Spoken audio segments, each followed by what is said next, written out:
spleen 6 is a very often used point, particularly with the cohort that I quite often see, dealing a lot with women's health predominantly. It strengthens the spleen and transforms damp.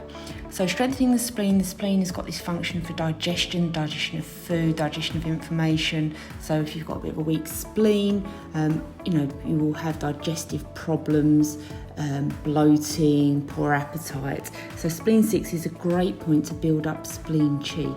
Use it alongside stomach 36 and it will have a super strong effect because they both have this strengthening effect on that spleen and stomach yin-yang partnership. The spleen is also really important for the immune system. So stomach 36, spleen 6, if someone has got a bit of an immune system that is lacking, it's good to build that up a little bit.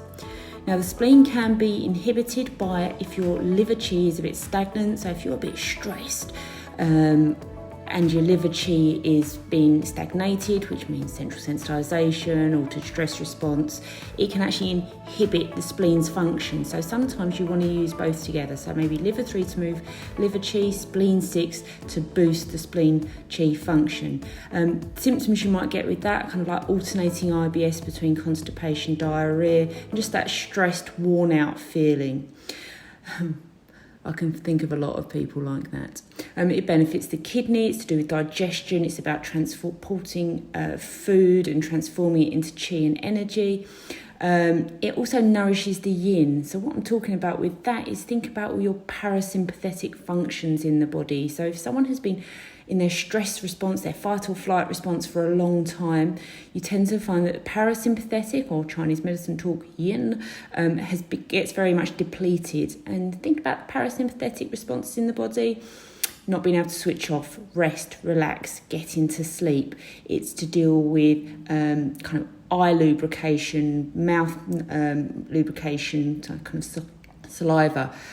It's to do with not being tense, just like I said, that being able to switch off and relax, digestion, all of those things that you do in your parasympathetic state. So spleen 6 is a massive point for that, and it not only deals with the spleen, but it also deals with the liver and the kidney, because all those three pathways up the leg of those three organs pass through that one point. So spleen 6 is a massive point. So because of that, the conditions it's dealing with is abdominal pain, usually quite often digestive, diarrhea. So if your spleen chi is very low, profuse diarrhea can be a problem. Lots of menstrual and gynae problems. It converts your food into energy and blood. So blood cycle, blood deficiencies are quite often underpinned by a spleen and stomach deficiency. Insomnia, I said the yin part of it, headache, dampness, that damp headache. So it's like you've got a wet towel wrapped around your head type pressure headache. And the emotion with spleen 6 is worry. So probably translated by your patient as anxiety. They feel a bit stressed and worried all the time, or anxious all the time.